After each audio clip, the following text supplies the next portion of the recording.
हरे कृष्णा, मी आणि व्रज नाशिकच्या पेरूच्या वाडीमध्ये गेलो होतो. तिथे गेल्यावर आम्ही काय काय बघितलं तर चला बघूया.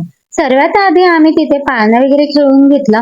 मग आम्ही गेलो पक्ष्यांच्या वाडीमध्ये, जिथे मोठ्यांची एक तिकीट होती 100 रुपये आणि लहान मुलांची एक तिकीट होती 50 रुपये.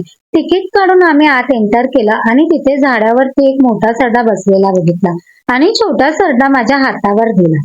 हा सरडा हातावर आल्यावरती चालायला लागला आणि त्यासोबत एक फोटो व्हिडिओ वगैरे काढून घेतला. मग ब्रशच्या हातावरती सुद्धा सरडा दिला, त्याचे सुद्धा फोटो व्हिडिओ वगैरे काढून घेतला.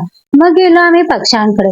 हे पक्षी माझ्यासोबत इतके मस्ती करत होते, जसे काही हे पक्षी खूप आधीपासून मला ओळखत आहे आणि माझे फ्रेंड्स आहेत आणि इथे प्रत्येक पक्षी कोण आहे, काय खातात, किती वर्ष जगतात अशी पूर्ण माहितीचा इथे फोटो वगैरे लावलेला आहे. सर्व पक्षी आपल्याला इथे बघायला मिळतात.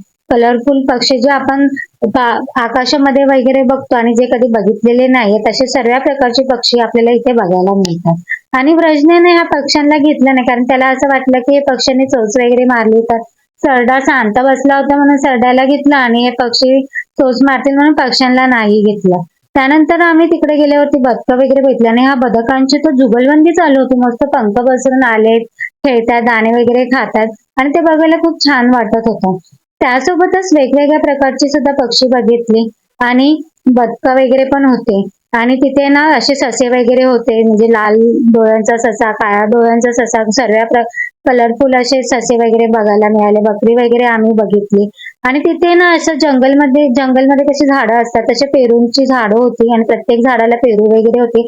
अशा पेरूंच्या बागेमध्ये पेरूंची वाडी. आणि तिथे ना बाजूला असे खूप सारे गेम्स वगैरे होते. त्यातला हा गेम्स मी खेळले होते आणि ह्या गेम्स प्रत्येक गेमचे ना 50 रुपीज तिकीट आहे. त्यातला हा एक गेम मी खेळली. त्यासोबतच तिथे बाजूला ना एक सेल्फी पॉइंट आहे, जिथे ज्यांना डान्स येतो त्यांनी ते डान्स करत त्यांचं आवडतं गाणं लावलं जातं असं आणि आपल्याला एक सेल्फी काढून मिळते. मला काही डान्स येत नव्हतं म्हणून मी नुसते उभे होते आणि ते सेल्फी मिळाली. तिथे ना हा एक कॅमेरा आहे, जसं की हॉरर म्हणा किंवा इमॅजिकला कसे राईड्स असतात, ते आपण आकाशात गेलोय, खाली गेलोय वगैरे, ते सर्व बघतात तो डोळे आणि प्रत्यक्ष आपण ते अनुभवतो की आपण आकाशात गेलोय, खाली गेलोय, हे आपण फील करतो डोळ्यांनी बघितल्यामुळे आणि प्रत्यक्ष आपण तिथे आहोत असं आपल्याला वाटतं. झाडांमध्ये एक जाळं आहे, ते मकडीचं जाळं मी शूट केलेलं आहे, जे बारीक बघितलं तरच कळतात की ते जाळं आहे असं. आणि ब्रजने हा एक गेम खेळला तिथे.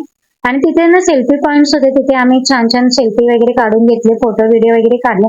आणि इथे चुलीवरची मिसळ मिळते आणि पेरूचे आईस्क्रीम, कोल्ड्रिंक्स वगैरे सर्व पेरूचे मिळतात.